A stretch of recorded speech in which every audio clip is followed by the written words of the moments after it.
Coming up on Vegas Revealed, we take you backstage with the Queen of Burlesque. If I wore this every day, I could do squats and the whole nine. Dita Von Teese is putting on a show like no other in Las Vegas and using some vintage costumes from Jubilee. We sit down with Dita inside her showroom at Voltaire. We also talk one-on-one to Pamela Anderson, who received several award nominations for her role in the film The Last Showgirl. The movie was entirely shot in Las Vegas, and it also used some of those vintage costumes that Dita Von Teese uses to help tell the story. Well, those are museum pieces. Plus, a rundown of shows and concerts, also DJs coming this year. There's something in here for everyone. There sure is. It's all about entertainment old and new in this week's edition of Vegas Revealed.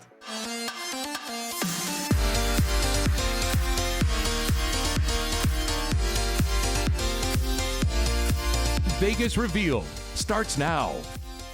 Welcome to Vegas Revealed. I'm Sean McAllister, along with Dayna Roselli. Thanks so much for joining us. Well, Las Vegas is the entertainment capital of the world. We know that. And sometimes we see new ideas come to life and old ones go away.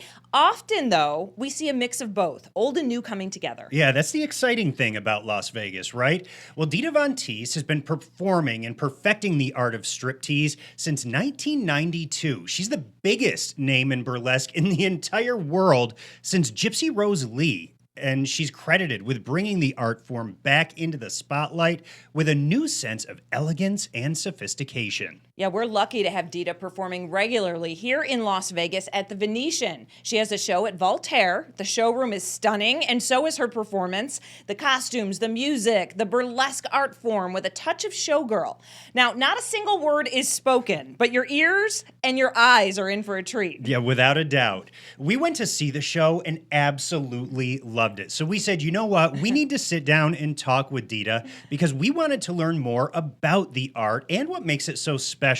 And later, she's going to take us backstage to look at those exquisite vintage costumes, also the really blingy new ones. Yeah, a lot of bling back there. First, though, our interview with the star, who was an absolute pleasure to talk to. First of all, we saw the show. We absolutely loved it. How are you enjoying being in this theater and doing this show late night? I mean, I love doing this show. I love being here. I love being in the Venetian. You know, we get a lot of people that walk up and see the show, which I love that. Mm-hmm. People that maybe never seen my show before but heard about me. So we get a lot of that kinds of audience members. And it's a beautiful room. I mean, look at it. It's very glamorous.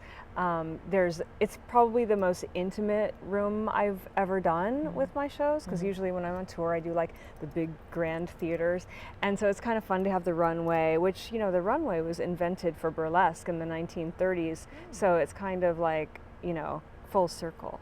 People don't think about that. They think about fashion and runways, but it's very burlesque to have the runway. It is. Yeah. Talk about being in Vegas. You've been, you know, here and there for so many years. What do you like about doing a show here, or being part of things here, projects? Well, I've only come into Vegas like on my tours. It was like one of the stops, and it's always been difficult. Or I've done the Crazy Horse, or La Femme. It was called La Femme back. Yep. You know, the Crazy Horse Paris was called La Femme here in Vegas at MGM, which has been long gone. So I've just like dipped in over the years, and this is the first time the last, I guess, year and a half that I've spent significant time here. Mm-hmm. And I really like it because I still live in LA, and I can kind of like go back and forth pretty easily, and you know, I like having the presence here. I like being able, there's so much more I can do on stage in a show like this than I can do on tour, for instance. You know, it's very like, it always has to be very focused and when I'm on tour, but being here, and it is like the ultimate, there's no other like showgirl style review in Vegas. There's a lot of burlesque shows, but there's nothing that has the authentic, real showgirl costumes in it. So I'm very proud of that. And when I came to the show, I don't know what I was expecting. I guess I knew there wouldn't be like verbal, you know, like anyone talking, but I guess it didn't, like when I was sitting there, I was thinking, oh yeah, I forgot. But I kind of really liked that. I like the flow, and honestly, like, for so long I've had a host of my show, but for some reason this time I felt like I just wanted it to flow and shift and not have like the interruption of like somebody talking. And also I tend to want to pivot from what other people do, and there's a lot of like variety shows and they have a host, you know, usually male, you know, they have a host, and I think I just wanted it to feel like, you know, I'm still the host of the show. It is my life's work on stage, but I don't think you have to always come out and like crack jokes, and I'm definitely not a verbal host. You know what? I'm too shy. And I think that's maybe what I liked about it, because I feel like sometimes it's forced. Everyone does think you need to have a host. Yeah. But your show just flowed, like you said, and you just I felt glamorous watching it because there wasn't these interruptions of a host and we're here for this shtick. You know, it was. Yeah, it's for me, I just think like it was a risk, and it was something I have never really done in my shows, although I've been part of shows that are like that are nonverbal, and I really like how it feels. I feel like it's just a celebration of beauty and glamour and sensuality, and you don't need somebody coming out cracking jokes. And I feel like our audience brings the energy that, you know, and they encourage others to be energetic about like how they react to things, you know. What about the costumes? How did you get these costumes, and how important is it for you to have these costumes in this show? Yeah. Well, when I first opened the show at the Jubilee Theater, you know, I was standing in the theater and they wanted me to just bring my regular touring show there, and I said to the Caesars Entertainment owns, you know, the costumes in that venue, and I said, well, I mean, I loved Jubilee. I watched it. It was my favorite show when I came to Vegas, and I said, what happened to all the costumes and everything? And he goes, oh, they're downstairs. We don't know what to do with it. They've just been locked up. And I said, I have an idea of what we should do with it. We need to bring it back, you know, curate a selection and bring it back in a new way.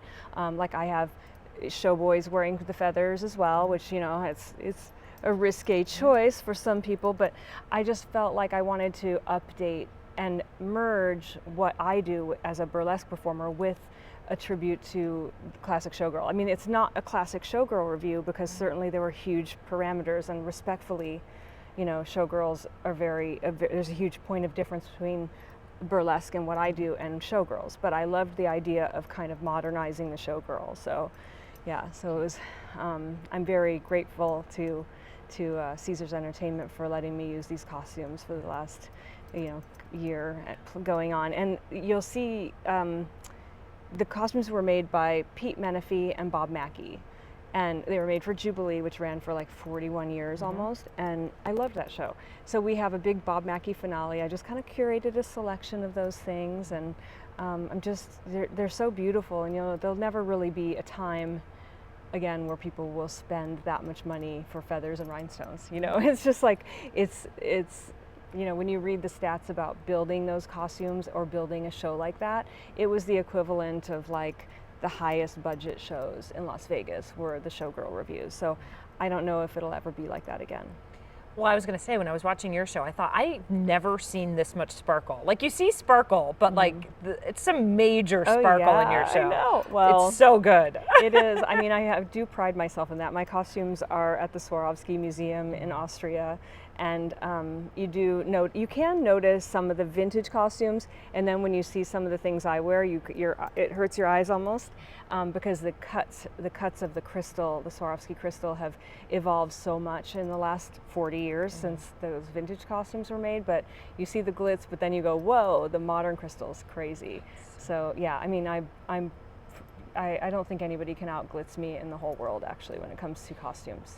Dita cannot be out-blitzed. I can't be out-blitzed. You can try. Sometimes I'll show you when we go back there, but you know, sometimes we'll have my costumes in like a box or bin, and somebody will pick it up, like a guy I know or whatever, and be like, what is in here? It's like rocks. And I was like, well, that's one of my costumes. I'm wearing that all at once. Yeah. And you helped a little bit with The Last Showgirl that's out right now. I know you lended some of the costumes? Well, what happened is they came to me when I was first building the show, and they Gia Coppola came to me, and the whole team came to see the show multiple times. Pam came to see the show, and they hired my dancers for many of the scenes, like the showgirl scenes, and they also used the costumes, many of the things that are in my show. Yeah. Coming up, we're also going to talk to Pamela Anderson about that movie, The Last Showgirl, that was shot here in Las Vegas. She talks a little bit about putting some of those costumes on that Dita uses in her show and that the Jubilee showgirls use too. Yeah, and Dita is going to be taking us backstage at Voltaire to get that up-close look at those costumes that are just so iconic and a part of the fabric of Las Vegas culture. Wait till you see her Louboutins. Also coming up, more shows taking place this year in Las Vegas. We've got music, comedy, and nightclub acts. That's all coming up on Vegas Revealed. Monday's Dark is 90 minutes of music, laughter, and community. Twice a month, we gather at the space to raise $10,000 for a different local nonprofit. We have created a one-of-a-kind, super unique way to give back. To date, Monday's Dark has partnered with over 200 local nonprofits, providing invaluable awareness for their cause and raising over $2 million, all staying right here in the greatest city in the world, Las Vegas. Vegas Revealed, weekends on Fox 5. We are Vegas Revealed. Yes. Well, you just revealed that. Winston, you have to reveal something. It's about terror. Can't wait to party with you, man. We've already started. What do you mean, can't wait? I need to catch up. I'm gonna need some tips. We've got a list for you. I need recommendations. Well, Vegas Revealed is the spot for that.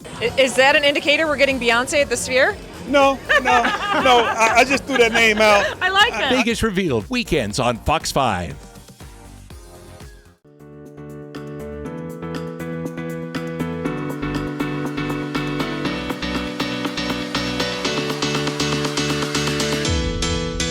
Welcome back to Vegas Revealed. Well, Backstreet is back. I know we say that a lot because they keep making a resurgence, and we're talking about the Backstreet Boys. They announced a summer 2025 residency at Sphere. It's called Into the Millennium, and they are the first pop act to play Sphere here in Las Vegas.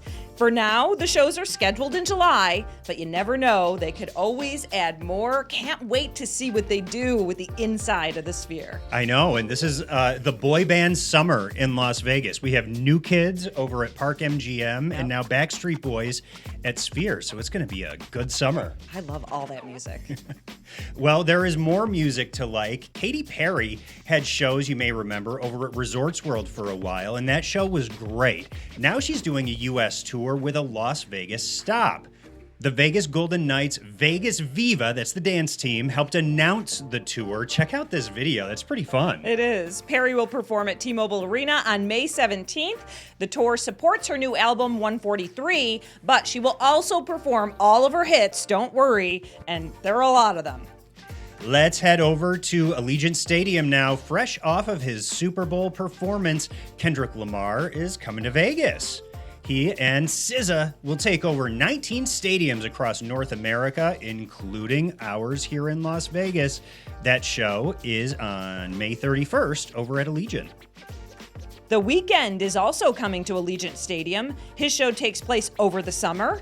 The Weeknd After Hours Till Dawn 2025 tour will make a Vegas stop on Saturday, July 5th. By the way, Sean, fun fact, I just now picked up on the fact that the Weeknd isn't spelled E-N-D at the end. It's just N-D. Right. Never knew. I was typing it out and I'm like, where have I been? So the Weeknd is a little bit different than the Weeknd. Right. All right, now to comedy. Following their 2 sold-out performances at Resorts World Theater in fall of 2023, comedians and actresses Amy Poehler and Tina Fey return for one more show. Their critically acclaimed Restless Leg Tour will return to Resorts World on Saturday, May 3rd. The iconic comedy duo will celebrate their 30 years of friendship with an evening of jokes, stories, and convertainment. And Dayna, I got my tickets as soon as they went on sale. I can't wait. I know, you're excited to go. I can't wait to hear how you like it. What's new, Pussycat? Tom Jones will return to Las Vegas this May, too. He had 2 sold-out performances at the Encore Theater in the fall, and now Jones has announced his 3-night return to Wynn Las Vegas with his new tour, Tom Jones Defy Explanation. Shows are set for May 14th, 16th, and 17th, and you can expect to hear all of his classic hits. 9-time Grammy Award winner Sheryl Crow also coming to town for a special one-night-only performance at the Chelsea over at the Cosmopolitan.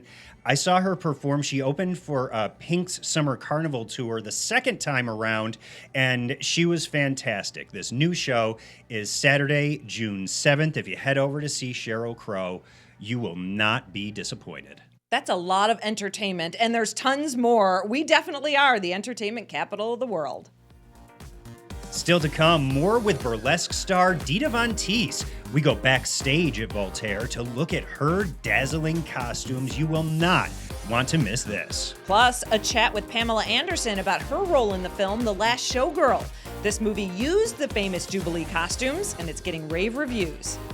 Yeah, hopefully it's inspirational because, the costumes alone are inspiring. So let's make more showgirl costumes. I'm sure it'll be a Halloween costume. Everything I do ends up being in a Halloween costume. Stay with us. We're back after this.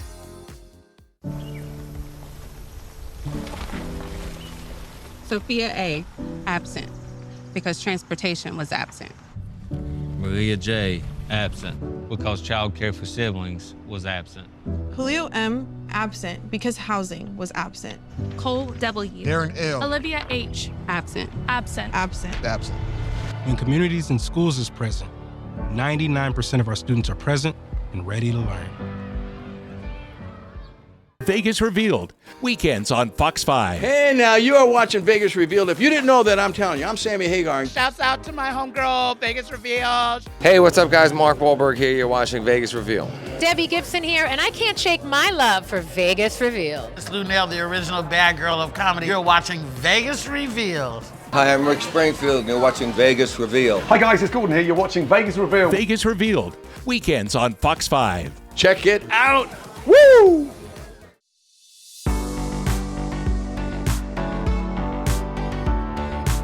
Welcome back to Vegas Revealed.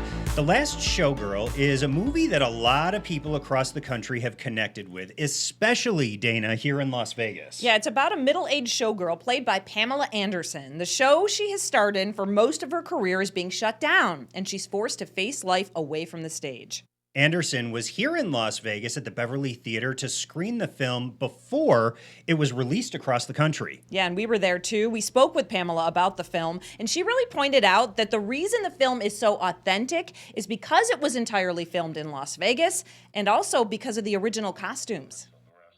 Well, those were museum pieces, and they hadn't left the building in 30 years, some of them. So to put them on, I just felt like there were so many women that had wore them before me, and I felt like everybody was with me. And I felt like there was magic in the costumes. There were still girls' name tags in some of them, and I thought, everybody that has ever worn this is here with me right now. You could feel it. It was magical. And the costumes. It's just a dream to be able to wear something like that and to be, it's the epitome of glamour. Do you hope that this will spark a resurgence in the art of showgirls? An appreciation? Well, definitely an appreciation for showgirls, but definitely hopefully it's inspirational because, the costumes alone are inspiring. So let's make more showgirl costumes. I'm sure it'll be a Halloween costume. Everything I do ends up being in a Halloween costume. Well, it's not a bad thing if somebody dresses up as you for Halloween. That's right. And hey, more showgirls, why not? And you just heard about all of those iconic costumes. Well, Dita Von Teese was actually instrumental in getting them in the hands of the Last Showgirl director, Gia Coppola. Yeah, Dita allowed us to go backstage with her and take a look at some of these costumes. We also got to see some of her costumes and shoes, and when we say some, it's more like dozens. I feel glamorous just standing here because we are backstage at Voltaire with Dita Von Teese to talk about some of these costumes. I can't even believe how beautiful they are in person. This is my finale look, which is quite something. Oh my God. This is Bob Mackie. There is a Barbie that wears this look. Here are some headpieces here. They were called the Jewels. They were at Jubilee, and they were the finale, my favorite part of the show, and they were all made by Bob Mackie, or designed by Bob Mackie. This is one of my favorites. This is called the Mae West. Oh. If I wore this every day, I could do squats and the whole nine. I put this one on one of the guys. Yes, because I felt like it was very masculine in a way. So. This one's called the Champagne Bucket.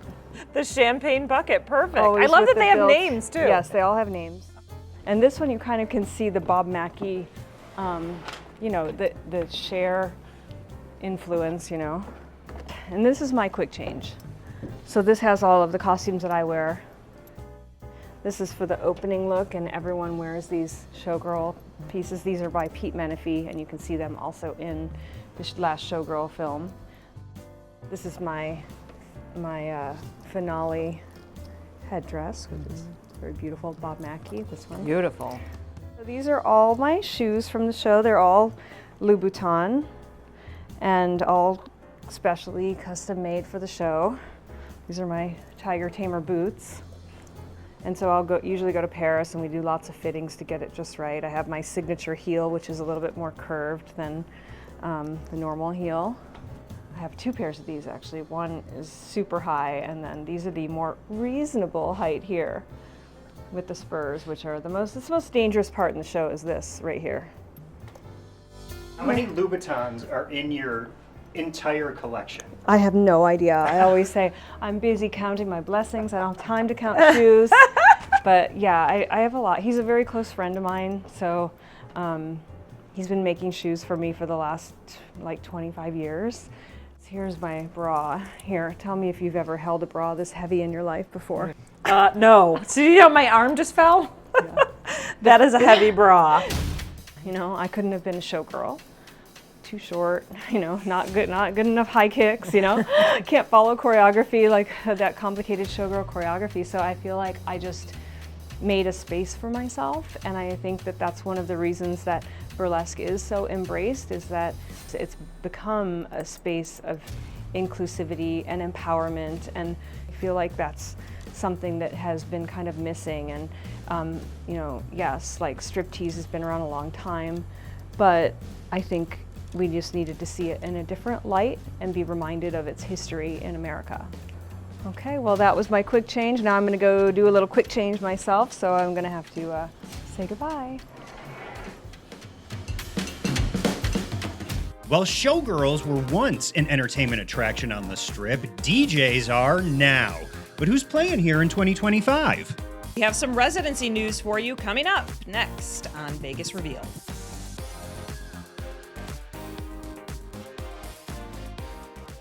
Vegas Revealed, weekends on Fox 5. Hi guys, it's Gordon here. You're watching Vegas Revealed. Vegas Reveal. This is the American Nightmare, Cody Rhodes. You are watching Vegas Revealed. What's up? I'm Emmett Smith. You at Emmett's, and we're watching Vegas Reveal. Hi, I'm Derek Stevens. I'm the owner of the D, the Golden Gate, and Circa. And if I'm not on property, I'm watching Vegas Revealed. Join Dayna, Roselli, and Sean McAllister on Vegas Revealed, weekends on Fox 5. Vegas Revealed, dude. Woo!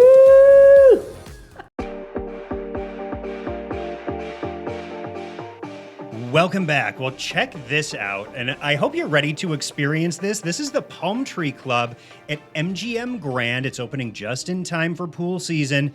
The new day club will bring entertainment, performances, and a tropical spirit to the heart of the Las Vegas Strip. It's supposed to be a tropical retreat that's really chic, and it spans nearly 60,000 square feet, so it's huge. It's going to include a ground-level stage, saltwater pool, 12 bungalows, 10 cabanas, along with day beds and chase lounges, all to fit more than 3,000 guests. The Palm Tree Beach Club is a partnership with Tao Group Hospitality and MGM. It's set to debut in May. That looks like quite the place. Yeah. Alice in Wonderland returns to Vegas with a brand new 2025 residency at Zouk Nightclub at Resorts World. Alice in Wonderland has select performances through September. And the Chainsmokers, Dayna, they're your favorite, They are. announced that they will continue their shows at Encore Beach and XS Nightclub over at Wynn Las Vegas. They are a staple here in Las Vegas now, performing almost 300 shows. Jeez. The Chainsmokers have select dates scheduled through September, and they just really bring the energy anytime they're on stage. Yeah, they come on late over at XS Nightclub because it's a nightclub, but it is worth it. So go, stick around, and you've got to experience the Chainsmokers. And let us know if you go. We want to know what your experience is like. Hey, thanks so much for joining us this week on Vegas Revealed. A reminder, you can catch up on past episodes that are packed with information on our Vegas Revealed YouTube channel. That's right, and you can listen to our audio podcast too. We do those weekly, and also follow us on social media. Have a great week.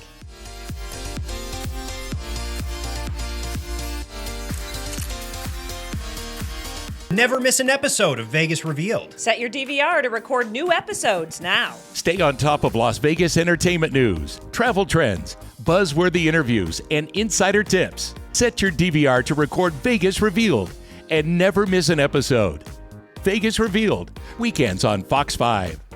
Or watch anytime. Set your DVR now. Hi, everybody. Debbie Gibson here, and I can't shake my love for Vegas Revealed. Monday's Dark is 90 minutes of music, laughter, and community. Twice a month, we gather at the Space to raise $10,000 for a different local nonprofit. We have created a one-of-a-kind, super unique way to give back. To date, Monday's Dark has partnered with over 200 local nonprofits, providing invaluable awareness for their cause and raising over $2 million, all staying right here in the greatest city in the world, Las Vegas.